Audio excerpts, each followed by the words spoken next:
Hey guys, welcome back to Grapple Grids. It's been a while. It's been like 2 weeks. I have not made a video in a long time, and I'm sorry. I know I've been gone forever, but I've got some big stuff. You probably saw it in the thumbnail, because, you know, I don't usually hide the stuff. I did it once in my card drawing video, but I made a deck box for an archetype.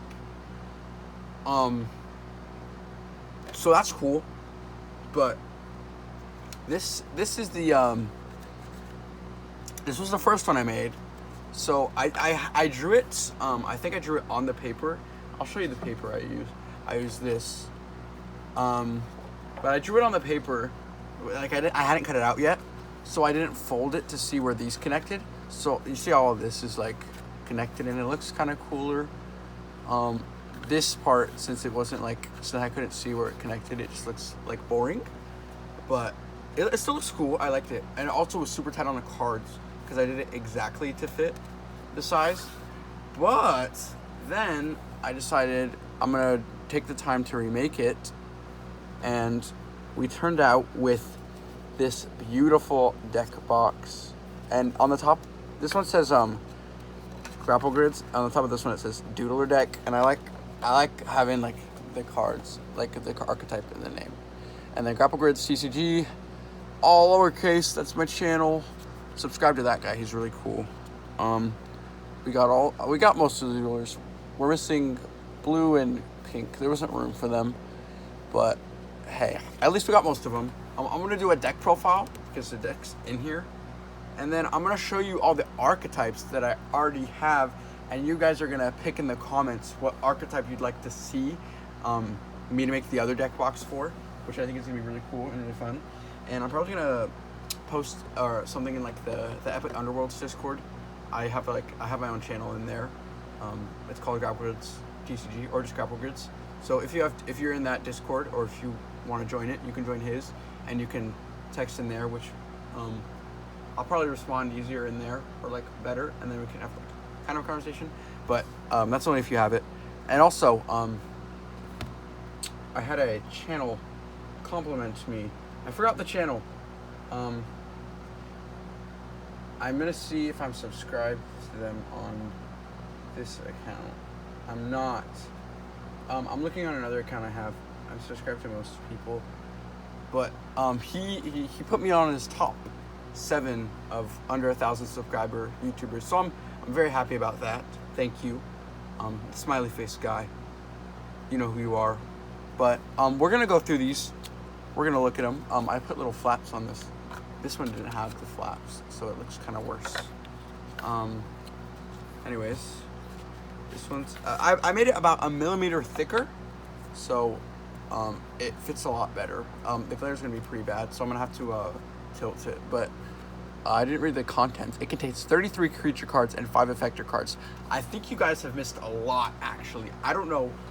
I don't remember what I've shown you, but I've added 11 battles to the game, so now there's no more ties, so there's only one winner, which makes the games a lot more intense, because it usually ends up being 5-5, and that last battle, if you like spent all your resources to get all those wins, you basically lose the game, which kind of sucks. But if you saved up and you did more strategic wins, and you saved up your best cards to the end, and it's tied, and it's really good. And I added, as you can see, I threw it across my table, but it says effector cards. I don't know if I've shown that off, but I'm gonna show it off right now, because it's part of the deck profiles. Right now it's only 5. I have 10 in total, but it's the same like copies. It's 5 of the same cards in each deck. I'm probably gonna make more soon. I'll explain how they work, and then you guys can give ideas based on what you see. We'll go through. We'll take the effector cards out. We'll do those in a second. So of course we have the Doodlers first. I think it's just a Doodler archetype, maybe like another small one, I'm not sure. Green Doodler, if placed with the Doodler next round, boost any Doodlers played stats by 10 in all of them. That one's kind of confusing when you read it for the first time. So say I played Green Doodler last round. If I placed Yellow Doodler the next round, if I placed Green Doodler with a Doodler, then he would have 40, 30, and 70 in all his stats. Yellow Doodler, choose to take 20 speed from this card and give it to an adjacent doodler. Also, I made sure not to give myself like all the best cards. I made, so how I did it is I just went through it and I said, oh, I'll take this card, and I just went through it. And then I gave myself one mythical. Each deck is going to have one mythical.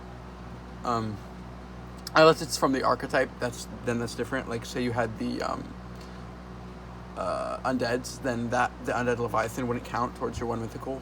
I'm thinking, let me know if it counts within the archetype. Red Doodler, if placed with another Doodler, add 20 attack to this card. Purple Doodler, if placed with a Doodler, roll a dice. If odd, add 20 speed to this card. If even, add 25 health. Orange Doodler, take the stats of adjacent Doodler.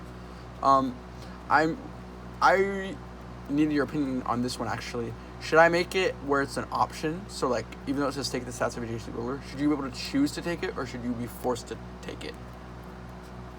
I don't know. You guys let me know. Blue Doodler, he's just a sad fella. Pink Doodler, if not next to a Doodler, lose 15 attack. Which kind of sucks, but hey. Oh, there's another mini archetype. This one, so someone in the Epic Underworlds Discord actually said something about archetypes. Wow, first camera bump of the video. But they said something about archetypes like that are name specific and how they don't like them. And I kind of agree, as long as it's like, because sometimes you use like 2 archetypes or like 3, which is like way too many, and then you end up with just a hand of 1 card from each archetype and you can't use any of them. So you just have to burn a card from your archetype, which kind of sucks. So these ones, it's Curveball and Tab. It says if there's a card to the right, gain 40 attack. Because I'm left-handed, so I hit the ball, or, well, no, it'd be on the, oh, no, that works, yeah, because you're hitting it from the, yeah, that makes sense, never mind. And Tab, if there's a card to the left, gain 20 attack. So, like this, because I'm hitting it from the left, because I'm left-handed, and I made it for lefties, not righties. Laser Shark, gain 15 speed on the second round. Round and a turn are interchangeable. It's just after every card attacks. Suitor, if all cards are on the bottom, give 20 to any card in any stat next round. Spitter, gain 5 speed for each slower card. Bomba can die to kill the card you attack. Webweaver, give the card above this card's speed. Beam's a new card. There's a few new cards in here. I don't really remember what's new, but it's okay because I'm going to be showing all of them. Not all the new ones necessarily, because there's some that I'm not going to be putting in the video. All cards in the same row as this card share the highest speed. Also, I don't know if Zoot's also a new card, but I don't know if I showed you, but it's going to be when I show the archetypes. It's a new one, and it's really cool. I played against, it was Evo Ball. We've hopped on call a few times. We've played some games. I've played his a lot. He's played mine quite a few times. He did really good with that archetype. It's really fun to play with. Anyways, roll a dice, multiply roll by 10, and make that number all of its stats. So that card can be really good, or it can be kind of mid. Gold Giver, when placed, draw 1 card. It's just good draw, like, you get an extra card in your hand, which is really good. Zoomerang has to be equal twice. Rock Flexion, first attack is reflected and all damage is done to the opponent. Or, well, same thing. Chill Pair, all opponents' cards lose 10 attack. This one, I think I've lost every round I've gone against Chill Pair, or almost every round. I lost a game to Chill Pair, actually, against Evo Ball, which is really cool. Lampy, choose to place this card upright and opponent has to place all their cards face up. If that doesn't make sense, say I place this one. My other 2 aren't placed. I place this one face up.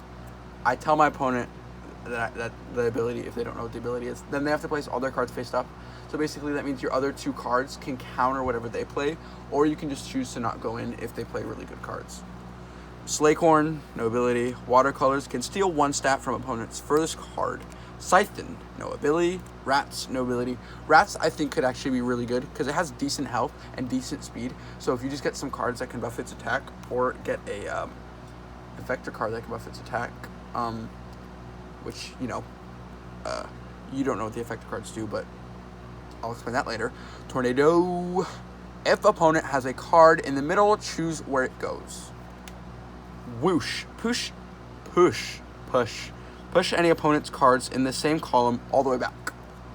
Loaf, if you lost last round, choose adjacent card to attack first. That's like a guaranteed win, which is kind of broken. But it's okay, the mythicals are a little broken.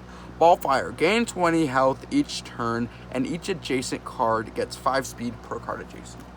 Catapult, if adjacent card dies, first add 20 health. Soon, no ability. Pillipit, no ability. Jabus, gain 10 health for every card killed. That's for cards he kills, by the way. Clarification is important. And on to the Aector cards. There's 5 Aector cards in each deck. You place them face down. They are a separate deck from your main deck, and they're not in your win or lose piles. They have a separate discard as well. Not necessarily discard, but win and lose piles, discard, same thing, kind of. But you don't discard cards, because then you wouldn't have an even amount of cards for the battles. Anyways, you have them in a separate deck. Say you play your cards. Say I played Jabus, Pillipit, and Soon. And I need some help. I need some sort of thing to help me. And let's see what we drew. So we got a static. Say I needed my Soon to be faster, and then he could outspeed every card on the board, and I could kill the strongest one there, and then I could win the match. Or you get a time machine, and you can change how your grid placements are. So say my opponent has a portal gun, and they move my stuff. Well, I drew that time machine, which means I can just move it back. So these are after abilities go off. Buffs don't, like, say you got time machine and you moved it, it does remove the buffs, but I'm saying like abilities that like move cards or anything like that. Grab, switch one card placed to switch with one in your hand. So say I have Soon down and I want to place a better card like red Doodlers, because I wasted a Doodler and I drew 3 and I got a Doodler that turn. I don't know.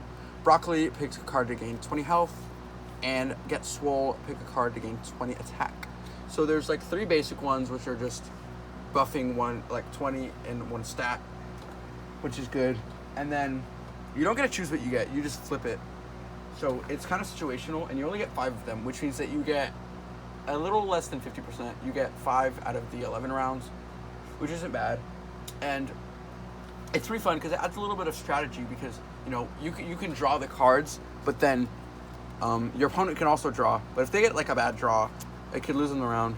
It's not. I didn't want to put one in like for every round, because then it's like you're just gonna draw one every round, and if your opponent just like draws better, then it's like gonna win you the whole game. But it's good to have it for like some rounds, and then sometimes you forget to use it, and you don't get like to use all of them because you just like don't need it for some rounds, which sometimes sucks, because then you get cards that you don't need. So say you needed a buff card, but since you didn't draw in the rounds previously, like you have a grab on top of your deck, so you get the grab when you could have gotten a buff card.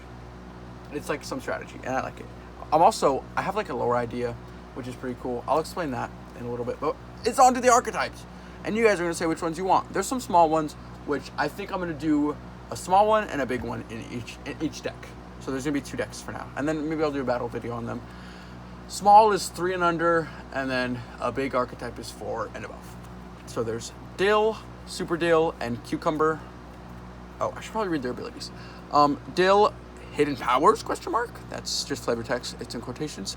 Grab Super Dill from the deck, then shuffle the deck. So that's like a free draw, and then there's Super Dill. But if you already have Super Dill in your hand, or you've used him, that ability doesn't go off. If placed with Dill, gain Dill stats. Pencil. When placed next to Pencil, Pencil gets to attack first. Pencil Case, boost any pencils above health by 10. Lone Berry Blossom, Berry. If placed with Lone Berry and Lone Berry Blossom, they gain 15 in all stats. Twig, if survived the first round, add 20 to all stats. Log, if above Stick, gain 25 speed. Stick, if below Log, gain 10 health. Twig, Stick, Log, gain 5 of every stat for each Twig, Stick, or Log graved. Only one of each max is max to add 5 to boost. Limoner, Limbrador. Limoner, if placed to the right of Limbrador, gain 10 in all stats. Doodledop, if a Doodledop is to the right, draw 1 card. Doodledop, every Doodledop 2 spaces below, gain 10 speed. Doodledop, all Doodledops on the board. Give all Doodledops on the board 5 attack. Wow, I cannot read. Doodle Dop. Each diagonal Doodle Dop gives this card 10 in every stat. This one's really good because if you have 2 other Doodle Dops, he has 70 in every stat. I should have made him maybe a mythical, but Mega Rare is good. Doodle Dop. If a Doodle Dop is above, gain 20 attack. Another Doodle Dop. If give adjacent Doodle Dops 20 health. Undead Whale, be wooey. Undead Goldie, give all touching undead cards 10 more attack. Undead Leviathan, every game 1 with an undead 10 health. Undead Angler, if an undead is to the left, boost both cards by 20. Boost both cards' health by 20. And these are the vowels. Someone recommended these. I'm actually going to save these for the last archetype because I really like that archetype. I don't remember who recommended it. If it was you, let me know in the comments because I really like the idea and I could not figure out how to draw them or like what to do for abilities or what to name them, but it ended up being really cool. So thank you for the recommendations. Okay, Lazy Tort. If a Tort is to the middle and diagonal, swap 1 stat. Turbo Tort. If no other Tort abilities are activated with Torts on the board, boost all other Torts speed by 10. That is a long one. Old Tort. Some say he isn't young. Cyber Tort, no ability. Colossal Tort. If 2 Torts are diagonal, boost this card's speed and attack by 15. Nuclear Tort. If a Tort is diagonal and below, draw 1 card. Cannon, gain 30 attack if ball is graved. Ball, gain 30 attack and speed if placed with cannon. Uncapped Marker, if placed above capped marker, gain 10 attack. Capped Marker, if placed below uncapped marker, gain 10 speed. Threek, when placed above Flapjack, gain 20 health. Flapjack, if placed below Threek, lose 10 health and gain 20 speed. And now on to one of my favorite archetypes, probably beat by just the Doodlers. Maybe the Doodle Dops, just because the Doodle Dops have been around for so long. Eek. For every ferocious vowel, that's the name of them. For every ferocious vowel, so that's saying in the name, for every ferocious vowel, this card gains 10 health. This one is really cool. For every ferocious vowel in your hand, this card gains 10 in every stat. So say you have these 3 cards in your hand. That's 1, 2, 3, 4, 5, 6. That's 60 in every stat, which would be 65, which is really cool. But then you have to save them. So you have to think strategically. Do you want to win the round now, or do you want to make some worse plays to win that round guaranteed with the U? Anyways, I give all ferocious vowels 5 speed for each one diagonal. Oh no, grab a ferocious vowel from the deck if placed with one. Y, for every ferocious vowel, this card gains 10 speed. For every ferocious vowel, this card gains 5 attack. A. That's all the ferocious vowels. So that's everything, like, in terms of cards that I have to show off. So let me know what you think of the actual deck box for the game, because I think it's really cool. I don't know. At least the box works as a box. It's this little flap's a little loose. I cut it a little bit too much. Let me show you how I actually pack it, or like how I put them in, because it's kind of janky, at least for me, because it has a little flap on the other side, and I don't want to like peel that flap up. I'm just gonna put this at the front because that's how I want to do it. And then what I do is I grab one, and then there's a little flap inside, so I make sure to place that one behind it like that, and then I just place the rest behind that one, and then it guaranteed doesn't damage anything on the inside. That's just to ensure the quality of the box, not the quality, but the lifespan, I guess. So let me know what you think of that, and then give me maybe 2, a big one and a small one, to put in the other deck. That would be really helpful for me, at least. Let me know what you want. Also, I got erasers. I had some. I got those like white ones, those like really squishy ones. And those are like the nice ones, but they would always smear. These are dollar store erasers. These are from the dollar store. These things have been treating me amazingly. I just had to mention them. They're beautiful. This one I've been using for like 2 to 3 days. It's pretty beat up, but I used it for some pretty big erasing, and it's still holding on. And I got 5 more. So if you're in the market for an eraser, go to dollar store. They're pretty good, and they erase really well actually. But I think that's basically it for all. That's it. I don't know what I'm saying, but I think that's it, like, for everything I have to show you, basically. Let me know down in the comments what you thought of the video. Give me some ideas for videos. I really need those. Those would be really helpful because, you know, I didn't post for 2 weeks because I didn't have anything. Then I made those like deck boxes like 2 days ago. And I guess I'll make a new video on the deck profile for the next Archetype deck. So give me the Archetype deck actually, or any video ideas for the future. Thank you. I hope you really enjoyed the video. I really enjoyed making it. Have a great day or night or afternoon, whatever it is for you. Grapple Goods signing off. Goodbye.